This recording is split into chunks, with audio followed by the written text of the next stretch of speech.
Cartoons have always been a big part of my life. Ever since I was a very little kid, they've had a real strong effect on me. It seems like I'm always relating things that happened to me back to some moldy old comic gag or something like that. I think about this kind of stuff too much if you want to know the truth.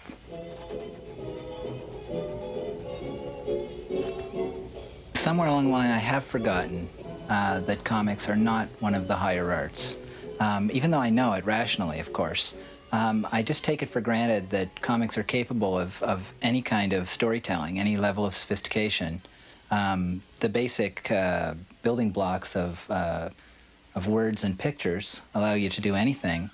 And it seeped in somewhere early in me, this idea of doing comics, that I never really got it out of my system. So as I got older and wanted to tell more sophisticated stories, it just seemed natural to do them in comics and not to think of any other form. Traditionally, cartoonists have always thought of themselves as just craftsmen or draftsmen. Even when they would produce superior work, there was definitely a bias against calling yourself an artist. But I think it's safe to come out of the closet and call yourself an artist now if you're working in comics.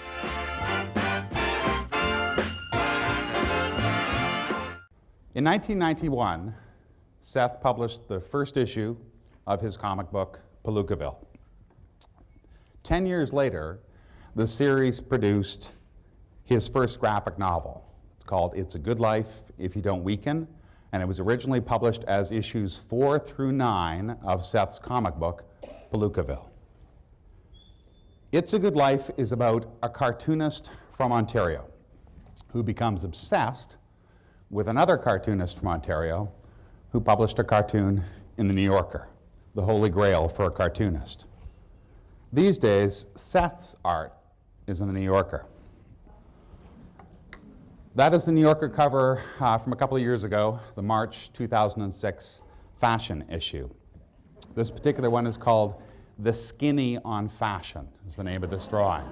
I'm actually kind of surprised they let him do that because the cover is laughing at the contents of the magazine. So it's amazing they let him get away with that. In 2005, Seth became the first comics artist in this country to have a solo exhibit at the Art Gallery of Ontario, the AGO. Not so long ago, comics were for kids. Now, the curator of the Art Gallery of Ontario is comparing Seth to Tom Thompson and the Group of Seven, talking about their shared nostalgia for the Canadian landscape. Comics are still a marginalized medium. Comics are by and large still for kids. But the last decade, and especially the last few years, has seen a remarkable boom in both the sales and the cultural acceptance of a particular kind of comic book, the so-called graphic novel. In 2004, the New York Times Magazine ran a cover story suggesting that the graphic novel might be poised to be replacing the novel as the literary form of our time, just as the novel has earlier replaced poetry. It's a Good Life is a comic strip that began its life as a comic book, and that is what we should have called it. A comic book, because that's what it is. But the term that we have settled on for books like It's a Good Life is not comic book. The term we have settled on is graphic novel. The term was first introduced by Will Eisner, who is the author of what is often called the first graphic novel in North America. This is called A Contract with God, 1978. And it is about Jewish life in New York, in the Bronx in particular, growing up during the Depression. Graphic novel is not an ideal name for this genre. Many of them are not novels. Many of them are autobiographies. Many of them are travel accounts, even histories. Most of them are not graphic in the sense of pornographic or violent. Some of them are.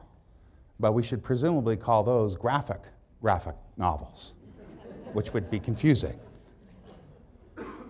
For better or worse, the term graphic novel appears to have stuck. But it's worth keeping in mind that the term graphic novel mostly exists for the same reason that television networks call repeats of TV shows encore presentations. That is, if you want people to watch a repeat, you call it an encore. If you want people to accept comics as art, you call it a graphic novel.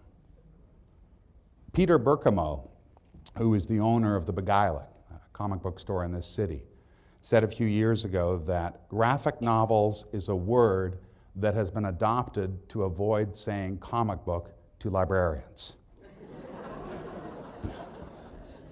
A few years ago, the American cartoonist Chris Ware visited this university, and I hosted him for an interview.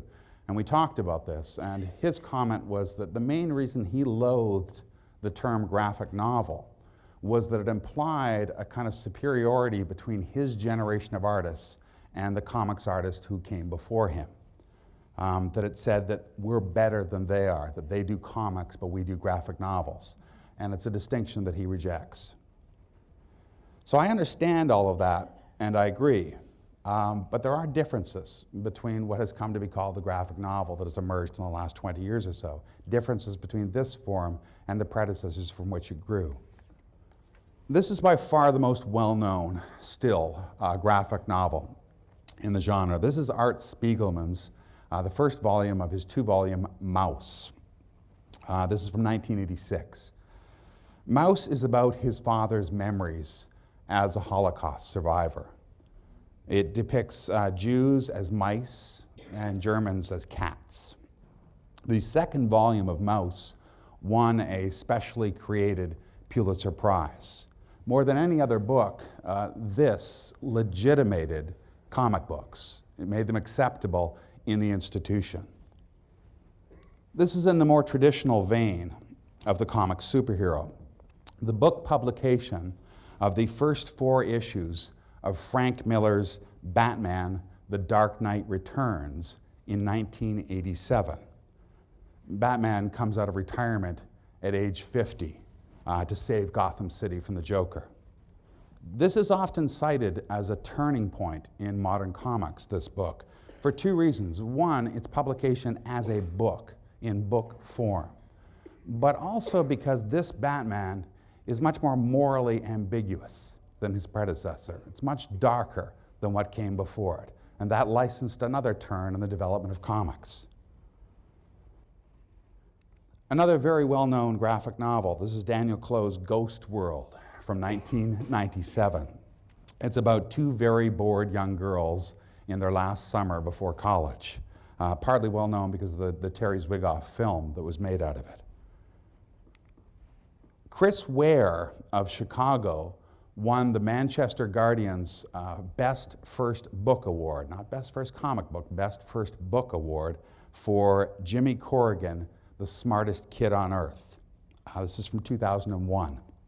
It's about a man who is neither a kid nor terribly smart, who reunites with his father. It's absolutely brilliant.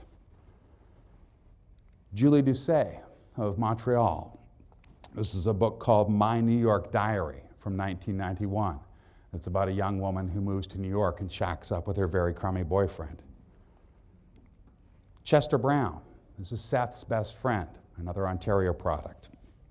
This is called I Never Liked You from 1994. Chester's most recent book illustrates the point I was making earlier, that not all graphic novels are novels. His most recent book is about Louis Riel. It's an autobiography of Louis Riel. And of course, It's a Good Life If You Don't Weaken, which is the first Canadian graphic novel to follow in the path of Mouse and Ghost World and make the crossover from underground praise to mainstream praise. The Comics Journal calls this one of the 100 best comic books of the 20th century. You can actually see from the subtitle of It's a Good Life how recently it is that the term graphic novel has stabilized. This came out in 2001 and it's subtitled A Picture Novella. We still didn't know, even in 2001, what this form was going to be called. So those are some of the biggest names from the last 20 years or so. There are many, many more, especially in the last 5 years or so. The market for graphic novels has simply exploded. In the States, sales of graphic novels jumped from 75 million in 2001 to 207 million in 2004. It is a global phenomenon. Bookstores in Canada, in France, in Britain, Germany, Italy, South Korea, all reporting massive increases in the sales of graphic novels. And it's not just sales that are increasing. It's also critical and cultural acceptance of the form. Graphic novels are showing up not just in bookstores, they're in libraries. They're showing up in book reviews, reviewed alongside regular books. They're showing up in university courses. Starting in 2006, to graduate from West Point Military Academy, officers will have to read a graphic novel called Persepolis, which is about a girl growing up during the Iranian Revolution, recently turned into a film. This is a still from the film. Last year, the English department at the University of Toronto introduced its first course in the graphic novel, so West Point beat us to it. I find it odd. The University of Toronto is more conservative than West Point. Now, in North America, we have still by and large only accepted the graphic novel, not comic books. Those are still generally considered to be bad for you.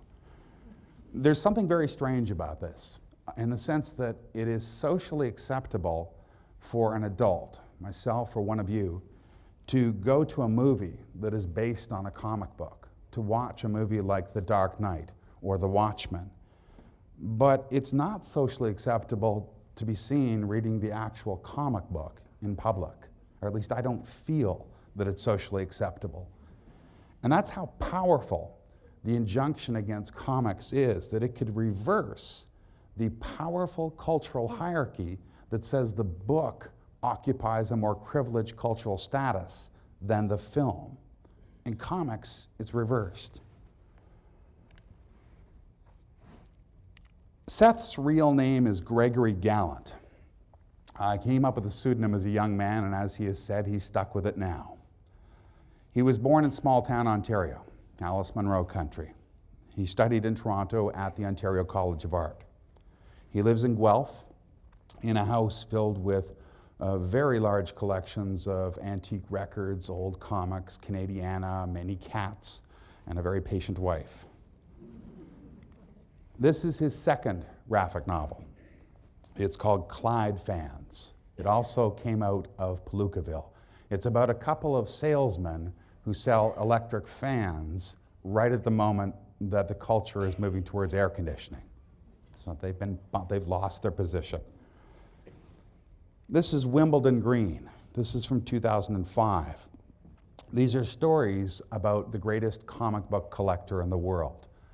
They are very thinly veiled parodies of Seth himself. His most recent graphic novel began as a serial in the New York Times Magazine, a one-page strip that ran weekly in the New York Times Magazine.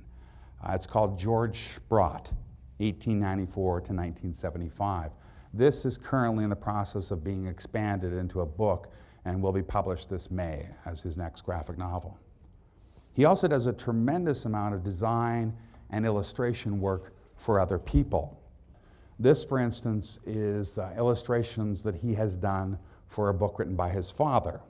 These are books, stories about his father growing up during the Depression in Prince Edward Island. It's called Bannock, Beans, and Black Tea. He has done a number of books for Stuart McLean for the Vinyl Cafe series. He's done quite a few of the books for him and posters for him. This is a book that he did recently with the Canadian philosopher Mark Kingwell. The philosopher Mark Kingwell also happens to be an aficionado of the cocktail. So the two of them got together and they did a book that is both recipes for classic cocktails, but also stories drawn from films and old novels of where these cocktails figured prominently. It's a beautiful book. There's many, many others. Seth recently illustrated the Penguin Classics edition of the portable Dorothy Parker. His main project, his main editorial project, is that he is in the middle of designing and editing the collected works of Charles Schulz, who Seth acknowledges as his primary influence. There's 25 books in the series. 2 books a year for 12 years is the schedule that Seth has committed himself to. Tremendously busy. All of Seth's own books, I should say, are published by Drawn and Quarterly Press in Montreal, which is, for my money, the best publisher of the form in the entire world, and we have it here in Canada. You should check out their website. It's absolutely stunning. The premise of It's a Good Life If You Don't Weaken is very simple. A young comics artist, whose name is Seth, goes in search of a forgotten cartoonist of the 1940s, Jack Calloway, aka Kalo. Most of the story takes place in Toronto, with trips to his mother's home in London and to Kalo's home in Strathroy, which is near London. The protagonist of this comic shares the same name, the same occupation, the same best friend. Chester Brown, the cartoonist, is Chet in It's a Good Life. The same clothes with the author, the real Seth. Seth, the man, looks and dresses almost exactly like Seth, the character. And that is one of the hallmarks of the graphic novel. Its difference from the comics that came before it. Graphic novels do not tend to be about superheroes, the biggest and most easily remarkable difference. They tend to be about everyday people. And often they are about the author himself or herself. They're autobiographical. In fact, they are often confessional, like Sylvia Plath's poetry. They're very often very candid about the private lives of their authors. Seth's problems with girls, his self-doubt, his disagreements with his brother, even to the point of drawing himself naked at one panel. But it is worth remembering that, as in a confessional poem, the world in a confessional comic is still fictional. It's not real, it's fiction. It's not life, it's life remembered, life turned into art, which when you remember a life is always in the process of being turned into art. And just like confessional poetry, the confessional or autobiographical comic book is about more than the individual self. It's relevant to the larger issues of our time and place. Just as Sylvia Plath said, the reason she incorporated references to the Holocaust, to Hiroshima, into her poetry was to make the personal relevant to the universal. One of the things that I have discovered teaching the recent literature of our time, books published in the last 10 years, mostly in North America, is that a tremendous amount of recent books are preoccupied with the problem of home, of knowing what home is. The problem for many young novelists, poets, songwriters, filmmakers, it's not so much where is home, where to be at home. They're a tremendously mobile culture. The problem has become instead how to be at home, how to feel at home in the world. Like many other young artists of his generation, I think Seth is trying to find a place and a way to belong in our time. The big difference between Seth and most of the other artists with whom I am familiar is that Seth looks to the past for his home. That is not just any pond. That is the pond that Seth himself played at as a young child. This is the only place that still feels the same. And that's the quest of this book, to find something that can stay the same, something that can resist change in a world of near constant change. The dominant aesthetic of It's a Good Life If You Don't Weaken is nostalgia. You just have to open the book to see this. All right? It's the family photo album that you see in the flyleaves. It's the keeper of memories. The book as photo album. The book as nostalgia. The story opens with Seth's trip home to his family at Christmas time. For many people, the annual equivalent of the photo album, the most nostalgic time of the year. You look on page 11. This is very early in the story. He's talking about going back home to his mother's apartment. My mother's apartment is sealed in amber. I guess that's why I'm always so torn when I leave. I'm anxious to get back to my own life in Toronto, but it's still hard for me to go. I don't like leaving my mother and brother, of course, but it's more than that. Nothing changes here. Well, none of the important things. No matter how many times I go away, when I come back, it's the same. I count on it to stay that way. Seth likes home because it has been sealed in amber, preserved in all of its messiness. The most obvious marker of this nostalgia is Seth himself. He likes old music. He likes old clothes. He likes old movies. Even his alarm clock is old. Seth has a reputation in the comics community as the nostalgia guy, and it is probably not very hard to see why. He is not, I should say, unaware of this reputation, and he is also not above poking fun at himself for it.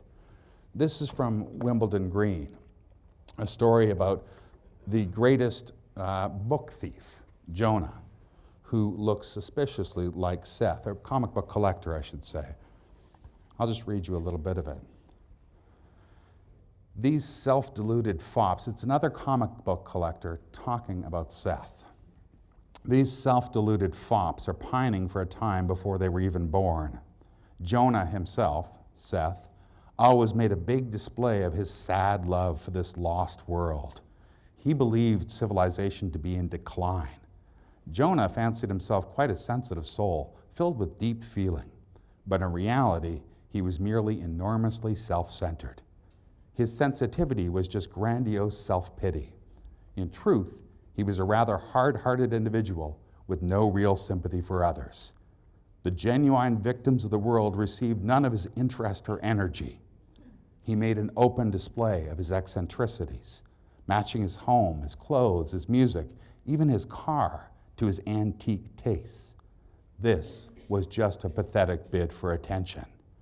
Even this interest in the past was shallow, a reflection of his narcissism. Seth's longing for the past is partly why he tends to look more like a character from a T.S. Eliot poem than from a comic book of the 1990s. Sometimes it seems to me my most natural mental state is a sort of vague depression. I'm just a moody type. It's this modern world. You know, depression, moodiness, a sort of vague, omnipresent anxiety, what the French call ennui. That's J. Alfred Prufrock in our time. Just like Prufrock, Seth can't quite connect with other people, the people in his life, with his family, with Ruthie, even with Chet. Seth's closest friends are characters from other comic books. It's a Good Life also shares something of Eliot's sense that modernity has stripped the past of meaning, that has reduced everything that was once meaningful to fragments. The world my parents grew up in doesn't seem to fit together with this one. The bits and pieces of that time still lingering around today seem like remnants of some ghost world, a vanished world. You remember the end of part 2 of The Wasteland, when Eliot puts Ophelia's parting words, Shakespeare's Ophelia's parting words, in the mouth of a drunk woman in a pub. The sense that the past doesn't fit in the present. Well, It's a Good Life, to me, shows the continued relevance of Eliot, of that feeling to our time, to at least one artist and many, many readers in our time. The strange thing is this, though, maybe not strange, maybe fully human, that the present that Eliot ran away from is the past that Seth embraces. They're identical. So this, for instance, is Seth and Ruthie visiting the ROM, the Royal Ontario Museum, pre-Crystal. And he says, these exhibits are just so dated. They must have been put together in the 50s or maybe the early 60s. The fake plants, the plaster of Paris rocks, those faded background paintings. Those paintings are so primitive, so naively beautiful. But it worries me. Dinosaurs are real popular right now. I'm afraid one of these days I'm going to walk in there and find it all renovated and high tech. I couldn't stand that. Too late, Seth. The point is that those fake plants, those fake rocks, those bad background paintings, that is the popular culture that Eliot detested, right? But that is what has become the nostalgic object for Seth, simply because Seth is younger than T.S. Eliot. The present, any present, doesn't matter what present it is, tends to get a kind of warm, fuzzy glow around it as it becomes the past. As hard as it might seem to believe, someday we will feel nostalgia for the simpler days of iPods, you know? For the good old songs by Britney and Beyonce and Avril, you know? Now, in the commercial realm, nostalgia is about that feeling. Nostalgia is about warm memories, pleasant feelings of the past in order to sell you a product. Commercial nostalgia works by giving you the feeling that we can relive the past by consuming it, by drinking classic Coke, you know, by wearing classic jeans, whatever it happens to be.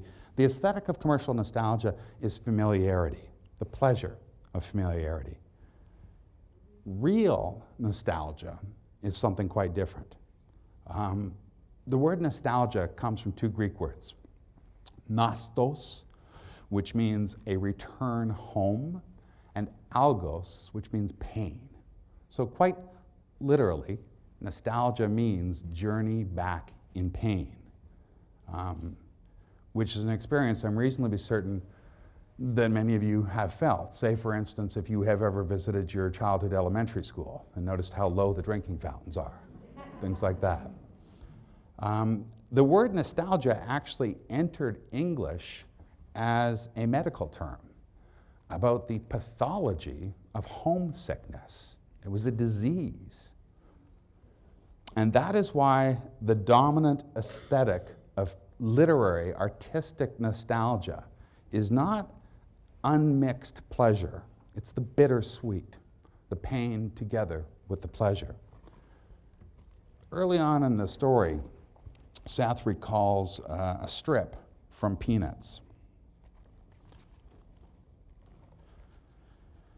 Take this day, for example, Christmas of '86.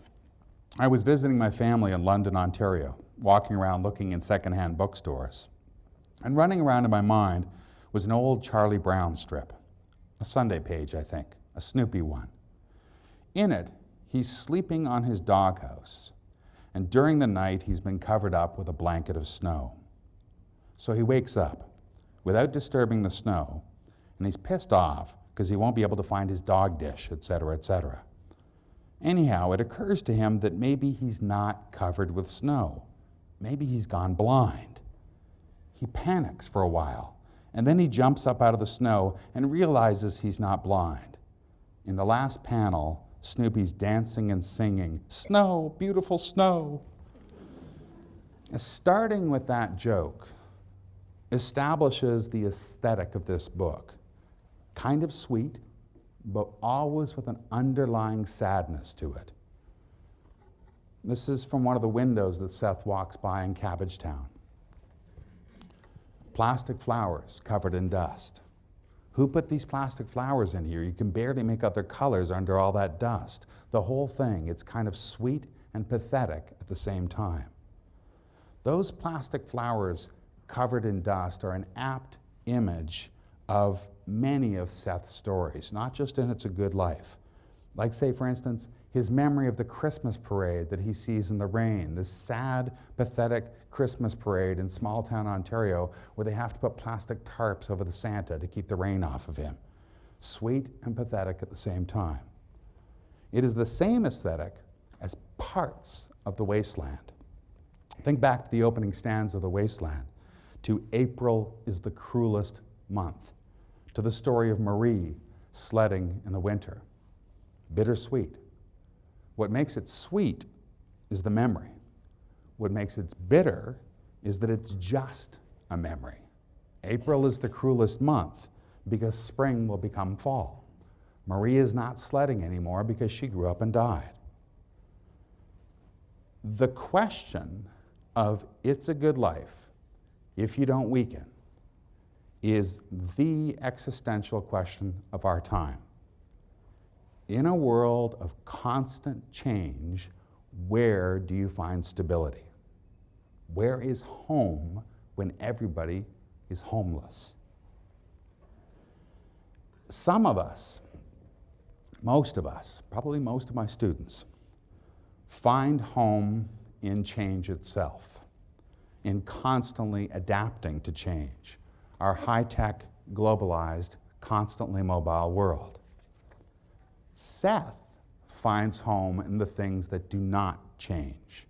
The old dinosaur exhibit at the Royal Ontario Museum, old magazines, old songs, the horse farm at Strathroy that he remembers visiting as a child. The thing is, his words, you never know what tiny event might become a potent memory, lingering in your mind, taking on more and more significance with each passing year. It doesn't ultimately matter what the memory is, the one tree that will stand out from all the rest. All that matters is that it has meaning to you, that for whatever reason, your memory seized on this thing, that feeling, that moment, and invested it with significance. That's what Seth hangs on to, those moments, the one white birch tree. And towards everything else, he applies his philosophy of avoidism, a philosophy that he learned from Peanuts. There is no problem so big or so complicated that it can't be run away from. He applies this philosophy to his life. It's a joke. It's not, because he also applies this philosophy to the future. The philosophy of avoidism is about avoiding the future and taking refuge in the past. The past is to him the only place that feels the same. The past is his home. And that's what the photo album flyleaves of this book should be telling us, that this book is about the journey home. That it belongs to the same group of stories as Homer's Odyssey, as Virginia Woolf's To the Lighthouse, that it is one of the West's many stories about coming home, what the Greeks called the nostoi, the stories of homecoming, and ultimately the source of our word nostalgia, nostoi, nostalgia. Into the lighthouse is both a symbol and a physical beacon of home. It is the object of that story's quest. In It's a Good Life, that object, that lighthouse, is Kalo. Remember that Seth discovers Kalo for the first time when he is at home for Christmas. So the season itself hints at the meaning of his discovery. For Seth, finding Kalo is about finding home. It's about being at home. He eventually finds out that Kalo died in Strathroy, Ontario, where Seth himself went to elementary school. So in part 4 of It's a Good Life, he goes to Strathroy. And when Kalo's address turns out to be a dead end, Seth goes looking for his own childhood home. So what happens is that Seth's search for Kalo's origins becomes a search for his own roots, a search for himself, which is what it always was. It is not an accident that the moment at which Seth discovers who Kalo is, he is himself naked. Besides being confessional, nakedness is and always has been a tremendously handy metaphor for self-discovery. It is Seth that is being exposed here, not Kalo. It is also not a coincidence that Seth and Kalo are both Canadian cartoonists with a single name, four-letter pseudonym, Seth and Kalo. And I suppose this is probably the point at which I should tell you that there is no Kalo, that Seth made him up, that all the cartoons you see in the book that are purportedly by Kalo are by Seth. Some clever fan discovered this. Seth never told anyone. A few years back, a fan went and actually dug up the New Yorker that he refers to and discovered that there is no Kalo on that page. Seth even gives the page number for the original New Yorker in It's a Good Life. He was clearly tempting us to go find out that I made this up. Details magazine published an article about the Kalo hoax. Robarts doesn't get Details magazine, but I managed to find the original New Yorker in Robarts, and it's not there. The page has been reproduced exactly as it appears in Seth's book, but the cartoon by Kalo does not exist. There is an electronic musician in Australia who recorded, shortly after the release of this book, recorded under the name Clue to Kalo. The whole thing has become a sort of legend in the comics community. And when this was discovered, it bothered many readers because the book so clearly makes it look as if Kalo is a real person. And it upset many people to find out that this was not, that Seth had made the entire thing up. It didn't bother me because I don't think the story is about Kalo. I think it's about Seth. The search for the meaning of Kalo's life as a cartoonist is the search for the meaning of Seth's life as a cartoonist.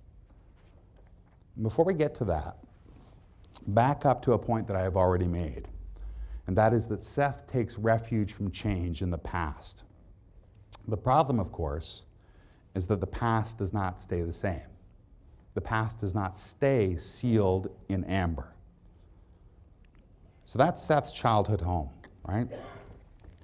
He goes to visit in Strathroy. Page 89. It's odd. Though I lived in there for at least 5 years, this house has nothing to do with me. I can look at it and see that it hasn't changed a lot. In fact, it looks pretty much the same as the last time I saw it. But still, it's not the house I lived in. That house is gone, a thing of the past. That house only exists inside of me now. The book's about going home. But as Seth discovers, as so very many people have discovered before him, you can't go home again.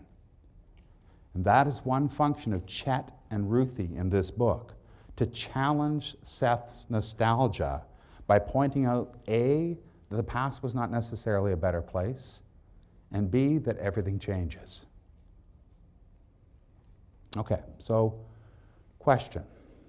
If home is the place that does not change, but there is no way to stop change, where do you turn? Where is home? One answer. You step out of the world of change and you step into the timeless world of art itself. We talked about this with Sylvia Plath, about how the lyric poem attempts to stop time for a moment, to make us rattle about inside a moment. Comics manipulate our experience of time in different ways than a lyric poem. One of them is a technique that the cartoonist Scott McCloud calls aspect-to-aspect transitions. Aspect-to-aspect transitions. So in North American comics, the most common kind of transition between the panels is action to action. So in the first panel, a bullet gets fired. Next panel, the body drops. Action to action transition, the most common kind. This page uses a very different kind of transition. Not between actions, not between scenes, but between different aspects of the same scene, a winter day in the city of Toronto. What transitions like these do is slow down the story. These are emphasizing mood, not action. It's about stillness, about contemplation. And that is one way that comics can slow down time. This is quite uncommon, or was quite uncommon in North American comics, very common in Japanese comics, that kind of transition. Film also uses a frame, right? Individual, discrete frames, just like comics. The difference is we don't see film's frames as discrete frames because they're coming at us at 24 frames per second. And your marvelous brain fills in the gaps between each of those frames. So you don't see them as what they are, which is discrete panels. They are sequential art, just like comics. But your brain fills in the gaps and sees them as continuous. The difference is that in comics, the frames do not come after one another at a preset speed. The only thing that is controlling your speed through these panels is you yourself. You decide how long you are going to dwell on each panel before you move on to the next. And what that means is that unlike in film and unlike in music, the reader of comics sets the tempo with some help from the cartoonist. An example. This is from Chester Brown's I Never Liked You. This is Chester making a muscle for his girlfriend. Now, when you were looking at this, in particular at the silent panel in the lower left, you decide as reader how long that embarrassing silence is going to last before she says, wow, right? An example from It's a Good Life If You Don't Weaken, where he meets the pretty girl at the library. You decide in that middle panel how long that moment is going to last, that moment before the pretty girl smiles for the first time. You fill in the blanks. You set the tempo. The number and the size of comic panels can affect your perception of the passage of time. But ultimately, the point is that you decide this. Unlike film, film decides that for you. Comics makes you do the work. The single biggest difference between comics and books, comics and prose, is that literature cannot do silence. Literature is not good at silence. It can try. So an author might put ellipses on the page. Sometimes even they might put ellipses for an entire page, or they might put in a blank page to try to convey silence. But the problem is that ellipses don't have any real duration for the reader. We don't dwell on ellipses. Ask yourself, if you saw a page of ellipses, how long would you look at that before flipping to the next page? Remember the middle section into The Lighthouse, the section that is called Time Passes. It is about the slow decay of the Ramseys' summer home and the deaths in their family. Here's how comics can handle that scene. This is from Chris Ware's Jimmy Corrigan. And what we're seeing is the slow decay of a home over the course of many years, as well as we're seeing the passage of the seasons. The red bird that appears is a constant throughout the book, a motif that appears all the time. The red bird is what is watching the passage of time. The point is that this can do silence in a way that literature cannot. There's nothing talking here. And you decide how long it's going to take for time to pass, for that home to crumble. Now, because comics can stop the words and switch to just pictures at any time it wants to, the reader has to supply both the duration and the content of the pause. You have to fill it in. The comics creator asks us to join in a silent dance of the scene and the unseen, the visible and the invisible. This dance is unique to comics.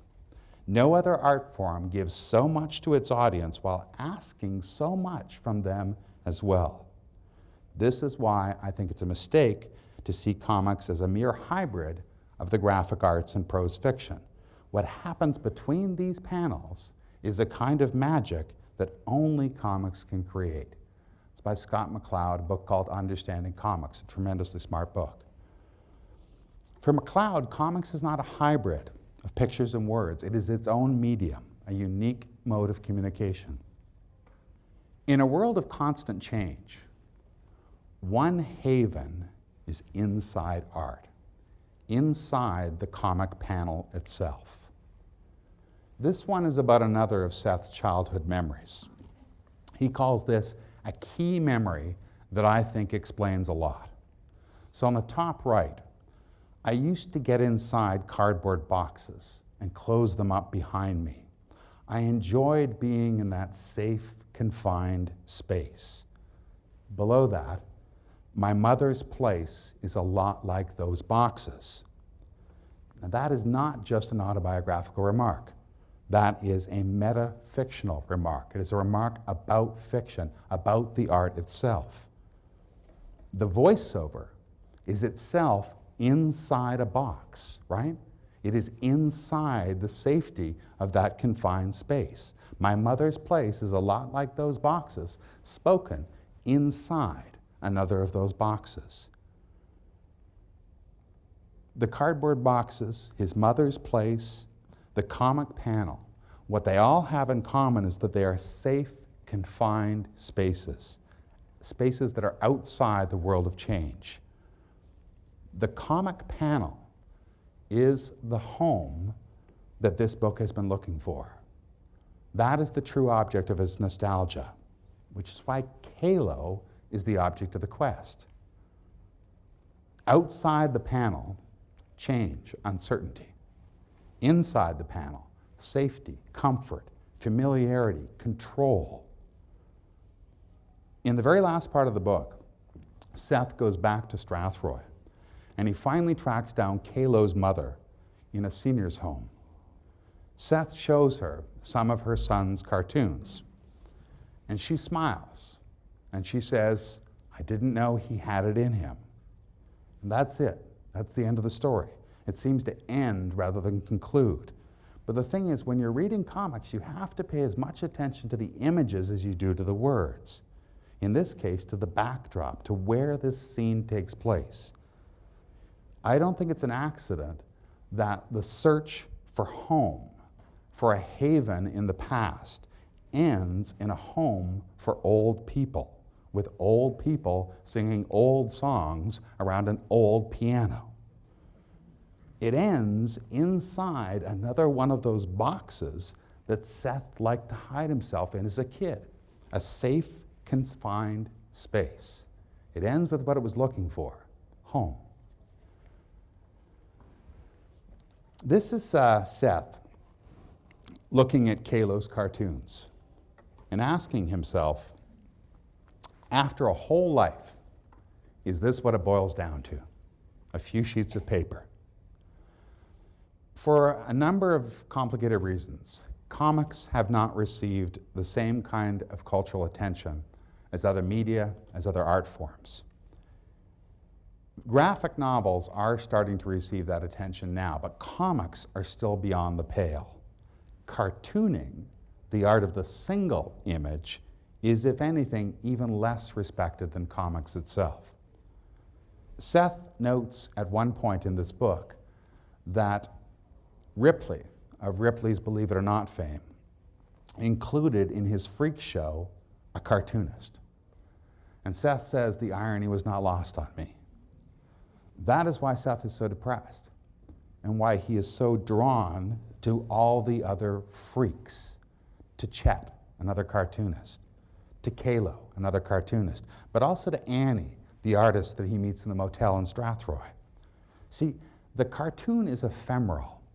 It is a few sheets of paper printed in old yellowing magazines that if you were lucky, some other freak might collect into a scrapbook, like Seth's scrapbook of Kalo, which is the end of this book. But a book, that's something different. Cartoons are for the moment. A book is for forever. And for their creators, I think that is a big reason for the rise of the graphic novel. The attempt to ensure something like the survival of their work. You see, you have to remember that almost all graphic novels began their life as comic books in a comic book series. Not mainstream comics, but alternative or underground comics. So the graphic novel boom was preceded and made possible by a boom in alternative comics. So if you want to ask why it is that so many comics artists and so many publishers have turned recently to graphic novels, you have to ask first why comics themselves changed, why they moved away from superheroes. Here is what I think is the deeply ironic answer to that question. The success, the near total success of the prohibition against comics is almost certainly what has allowed them to flourish again in our time. The last time that comic books were popular in North America, after the Second World War, our moral guardians paid a great deal of attention to comics. The industry was forced to censor itself in the Comics Code of America, 1954, which censored violence, gore, sex, horror, other forms of graphic art in comic books. The comics industry was forced to clean itself up. There were comic book burnings across the country.